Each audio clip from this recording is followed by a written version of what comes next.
Hi, I'm Zeinab Bailoun and this is Eco-Terrorism. The World Health Organization characterizes leptospirosis as a bacterial disease that affects both humans and animals. Why is awareness of this disease so important? We'll find out today with our guest in the studio, Ms. Majd Saleh, an epidemiologist, and our guest by phone, Ms. Soraya Zattar Mouawad, president and founder of Animal Pride and Freedom. Ms. Saleh, thanks for joining us today. So before we start a discussion for today, let's take a look at this first report. As natural landscapes become more urbanized and humans mingle with wildlife, opportunities increase for diseases to transfer between species. Recently, scientists found that Botswana's banded mongoose carries a pathogen that can be fatal to humans. This study highlights the importance of identifying diseases in wild species that share habitats with humans. According to the World Health Organization, leptospirosis is a bacterial disease that affects both humans and animals. Humans become infected through direct contact with the urine of infected animals or with a urine-contaminated environment. The bacteria enter the body through cuts or abrasions on the skin, or through the mucous membranes of the mouth, nose, and eyes. Person-to-person transmission is rare. In the early stages of the disease, symptoms include high fever, severe headache, muscle pain, chills, redness of the eyes, abdominal pain, jaundice, hemorrhages in the skin and mucous membranes, vomiting, diarrhea, and rash. Efforts to avoid the disease include protective equipment to prevent contact when working with potentially infected animals, washing after this contact, and reducing rodents in the areas where people live and work. It is estimated that 7 to 10 million people are infected by leptospirosis a year. The huge number of death causes are not clear, and the disease is most common in tropical areas of the world, but may occur anywhere. On this level, what would happen if the outbreaks may occur in the slums of the developing world?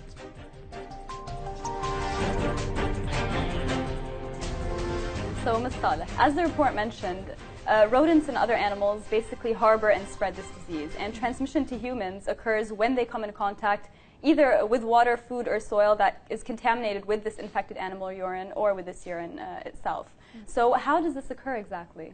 Well, it depends. If a person directly contacts the water that's already infected with the animal urine, it's either the bacteria enters the body either through lesions in the body or from the mucous membranes, like the eyes and the nose and the mouth, and that's the way it's transmitted. The incubation period could be a week to 15 days. And then, as the report mentioned, the symptoms are high fever, severe headache, etc. And the symptoms are very general, and they could be mistaken for several other diseases.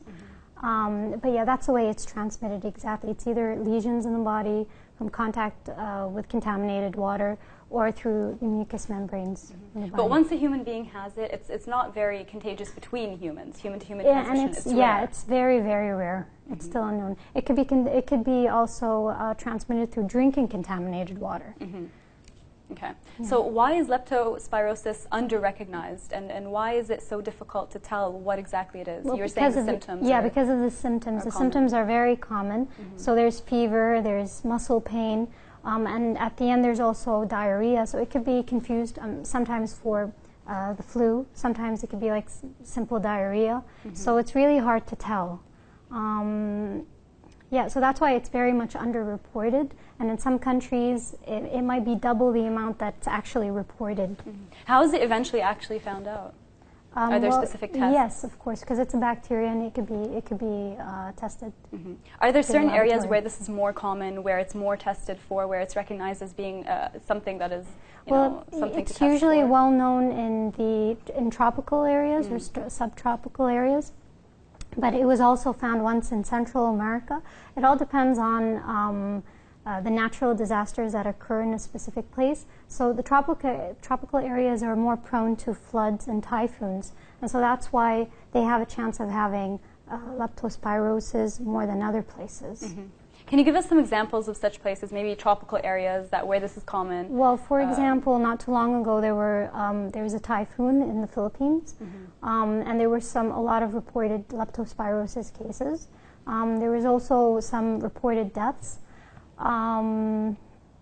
So what happened was, due to the floods, The contaminated water was mixed with the rest of the water, and it affected the populations, the inhabited areas, and so some people were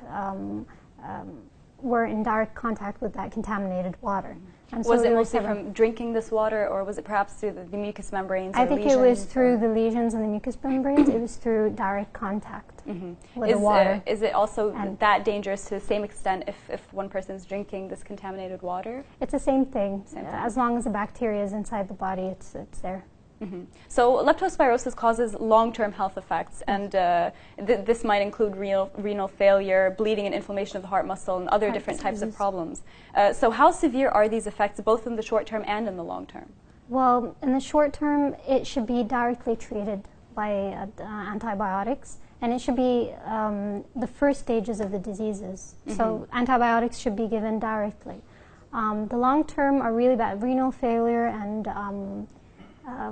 heart diseases, those are hard to treat later on. And so there's an estimate that 5 to 15% of cases who go untreated end up dying or lead to fatal maybe disabilities or death.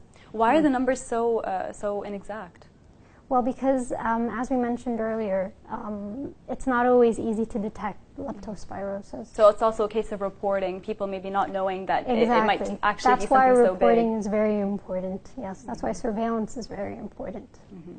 What about in terms of the fact that children are particularly vulnerable to serious forms of the disease? Are there certain ways that parents can make sure that their children are not so susceptible to this disease? Yeah, so there's several ways. There's either finding, making sure that they're wearing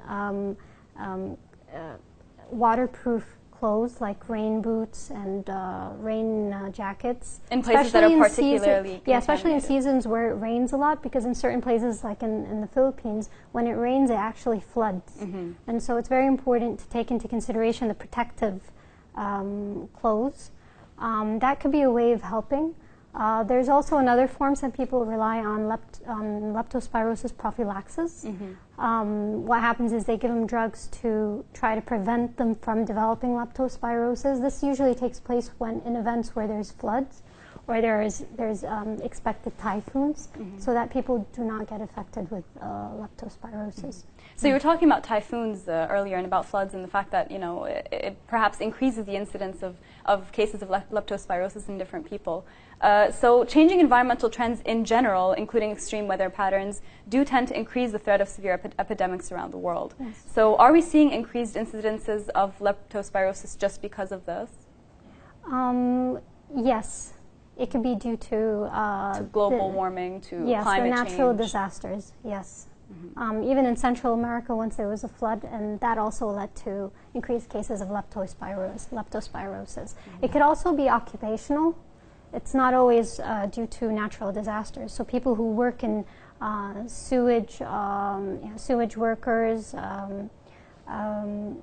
for example, farmers, because it's also an animal disease. And so contacting the soil that is contaminated with the contaminated urine could also lead to them having the disease. But those numbers, I think they're few, and they don't always cause outbreaks, not like the floods or the typhoons that are prone to leading to outbreaks. Are typhoons and floods the only types of natural disasters you would say are examples of climate change that affect leptospirosis cases? Typhoons and floods, and it could be due to several reasons. Maybe sometimes earthquakes could lead to floods as well. So, but at the end of the day, it's mostly water-related. Water-related, yes. Diseases. And is this common, you would say, in developed countries, or is it mostly a case that is occurring in developing countries due to perhaps it so happens that it's in the developing countries now, like the tropical areas. They're developing, and they're more prone to have such natural disasters. It so happens, but it's also happened in developed countries like Central America. So It all depends on the natural disasters that take place. Mm-hmm. So I wanted to mention a few points about how we can prevent leptospirosis. And one of the first points is that risk factors are appropriately identified and managed. And if they are done in this way, if they are managed, then leptospirosis is a preventable disease. Yes. So how can we identify and manage risk factors in an appropriate manner, in your opinion? Well, for example, the animals who are at risk of transmitting the disease, they could be probably tested. The people who work with animals, they could also try to wear protective equipments to help them not be infected. Mm-hmm. So the risk factor at the end of the day, it's known. It's contaminated water or soil from contaminated urine, animal contaminated urine. Mm-hmm. And so it's once that is managed, decreasing the chance of the soil or water being contaminated, then, and if eventually they do get contaminated, the people could try to decrease it by wearing protective equipment, protective clothing. Mm-hmm. So what about risks at both the individual and community levels? How do you think they should be dealt with? How do you think perhaps awareness should be spread in a more appropriate manner? Perhaps there's a different way to target individuals as opposed to targeting the community. What do you think? Well, it's important that the community knows what the main symptoms are for leptospirosis.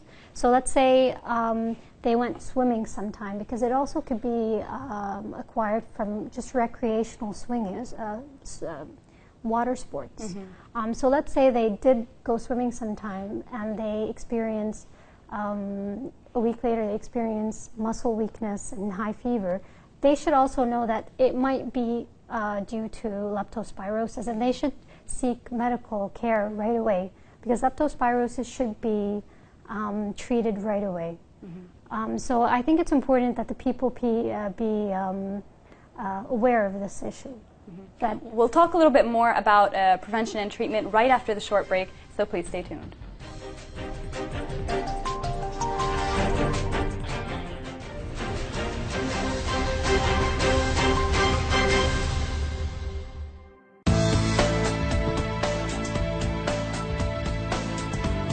In the world of business, numbers tell truth.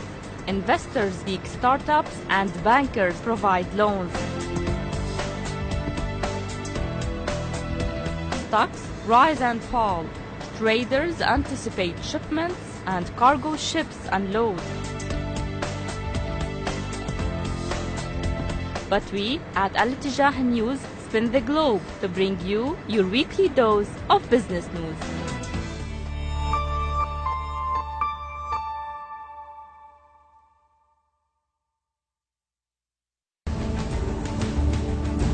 The crisis of capitalism, the European impasse, the energy shortages, the emerging power of Asia, the economic power of the Arab world, the economic debate, informative, revealing, and progressive.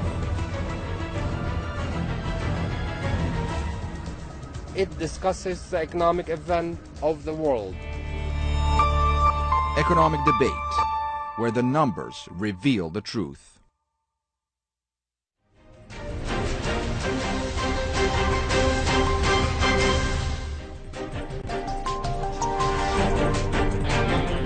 Welcome back.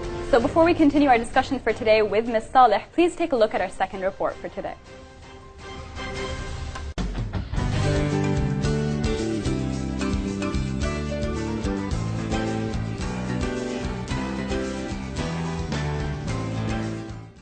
In this video, we will discuss the symptoms of leptospirosis, how it is treated, and more importantly, how it can be prevented. Leptospirosis is a zoonotic disease, which means it can be transmitted to people from animals. People and dogs are exposed to the leptospirobacteria via contact with infected urine or contaminated water, food, or soil. The bacteria can enter the body by being swallowed through contact with mucous membranes, such as eyes, mouth, or nasal passages, or through contact with broken skin. Leptospirosis is found all over the world. but is particularly problematic in warm tropical climates. Sewer workers and people who work with animals or on farms are at higher risk for exposure. Many people and dogs contact the leptospira bacteria by drinking or swimming in contaminated water while camping or engaging in outdoor water sports. Symptoms in dogs include fever, vomiting, dehydration, increased thirst, unwillingness to move, and jaundice. However, some dogs do not show any symptoms. Leptospirosis can progress to severe disease of the kidneys or liver and can be fatal. Because many of these symptoms are also seen in other more common illnesses, blood and urine tests are also needed for diagnosis. Leptospirosis is treatable in both pets and people, but may require hospitalization. The bacteria are directly treated using antibiotics like penicillin or doxycycline, and additional medications may be used to reduce the symptoms. Intravenous fluids are helpful to reverse dehydration caused by vomiting or diarrhea. The key to effective treatment is prompt medical attention before the bacteria has a chance to damage the kidneys and liver. In order to prevent leptospirosis in your pet, avoid letting them drink or swim in water that is likely to be contaminated with wild animal urine or feces. Actively control the rodent population where your pet may reside, and do not allow them to explore in rodent-infested areas. Remember to always wash your hands after handling animals or potentially contaminated material. Dogs should be routinely vaccinated against the bacteria. Unfortunately, there are many subtypes of the bacteria, and vaccination against one subtype will not protect against another.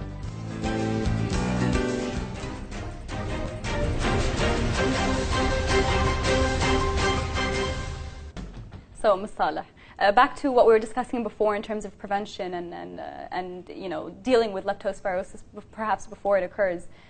Who do you think are the relevant sectors involved in managing or dealing with this issue? Well, it's usually the Department of Health or the Ministry of Health in the country. They're usually the ones who come up with plans for preventing leptospirosis or giving out leptospirosis prophylaxis. Yeah. Do you think they need to be working with or collaborating with anyone else, like, for example, NGOs? Well, usually there's, for example, international organizations, they don't deal with the issue of prophylaxis.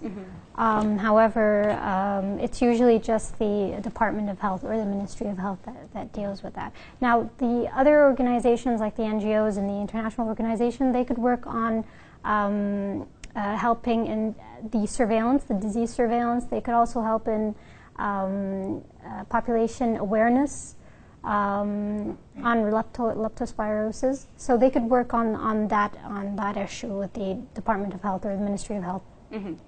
Before we continue our discussion with Ms. Saleh, we'll be taking a short intervention by phone with Ms. Soraya Zattar Mouawad, President and Founder of Animal Pride and Freedom. Thanks for joining us, Ms. Mouawad. Thank you, dear. Welcome. So, to start with, do you find that Lebanese and Arabs in general are aware of pet diseases such as leptospirosis? Is the awareness enough in this regard? No, not at all, because, you can buy any pet. If we start by pet cases, they buy it from any illegal pet shops. These days, there is no control. Not even any control about their medical book that is, usually done by illegal people or illegal vets. So starting from this, you don't have any sanitary control. So how can you control any dangerous bacteria or disease that comes to our country?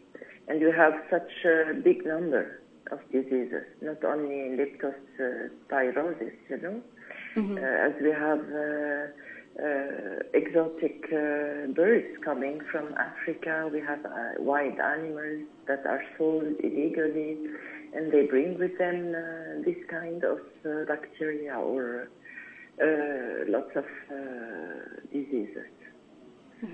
How dangerous would you say leptospirosis is for pets specifically? Listen, today we have an antidote. We have antibodies, that are applied to any contagious kind of bacteria. Or we have good vets, and I think it can be treated if it's caught early. But sometimes, it's a hidden bacteria. It doesn't show any symptoms. And we need to be very, very, we need to focus on the hygiene. Be very clean very well around, and have a clean country. You have the poor sides of the country. You have the poor people and farmers, and that lives in a kind of muddy soil, And this kind of disease is caught in the muddy, humid climate. So I think it should start from humans' behavior. Be clean and be aware. Go to a good vet and let our pets be, have all their shots done by serious vets, not illegal pet shops. Ministry of Health should also have a focus, an eye on what's coming in our country. And we have this rat problem, rats and mice are the first animals that brought this bacteria. And, they call it the Weis disease. It's a German doctor who discovered it. But I think we have good antidotes and antibiotics. It could be treated. So we mentioned previously that the disease is transmitted from the urine of animals to human beings. But how contagious is leptospirosis, and how worried should pet owners be about themselves and their health as well? We have by now 6 to 10 million people who get contagious, who has this disease each year. What we should do is, as I told you, is to avoid to go in, not clean spaces, and we should also have this kind of, cleaning our hands after touching any pet. Avoid to go to pet shops and buy any kind of animals we don't know from where they came, and have a good hygiene. Leptospirosis can be caught, by urine, by water, If rats and mice, have their urine in the water, the muddy water, and the human being touch it, so he can, catch it via the eyes, via the skin, and we should be very careful, as for many other diseases. So a lot of pets suffer from diseases like leptospirosis but are not treated. What do you think should be done to raise awareness about this issue? Well, first, Ministry of Health should, start a kind of campaign. We can be, as NGOs, we can be the porte-parole. We can, help them. And we have the Ministry of Agriculture who should also focus on that. Because, Lebanon is a animal traffic, and it comes from the underground. It comes, and all these exotic animals that come from Africa. And we have a lot in Africa that hide this kind of bacteria, the Leptospira. And so I think they should focus more, and legislative Baitari means Vets Committee, they are not moving a lot. They are not doing, hard work and serious work. As for, in all kinds of fields in Lebanon, we are not protected. So we need to have our porte-parole and speak for ourselves and for the animals as NGOs, and especially as vets, before selling any pet. Please, they should give a kind of paper with, all the specifications, what could be done and what could be avoided. Thank you very much, Ms. Mouawad, for joining us today. We'll be back to our guests in the studio, Ms. Saleh. You both mentioned the issue of the Ministry of Health and the importance of the Ministry of Health taking part in this issue. Do you think it's doing enough today, and do you think it will do better in the future? Well, till now, it's not a major topic here, and if you're if you're talking specifically about Lebanon, it's not a major issue. We haven't had any cases of, I'm not sure, but I don't think there are any cases of leptospirosis. But in general, diseases that we are prone to, since we're, as the doctor mentioned earlier, we live in a humid environment, and we do have a lot of animals. So you never know when this might be an issue. So maybe the Ministry of Health and the Ministry of Agriculture, as the doctor mentioned earlier, should take that into consideration. Thank you very much. Thanks to our guest in the studio, Ms. Majd Saleh, for joining us today, and to our guest by phone, Ms. Soraya Zattar Mouawad. Thanks for watching. See you next week.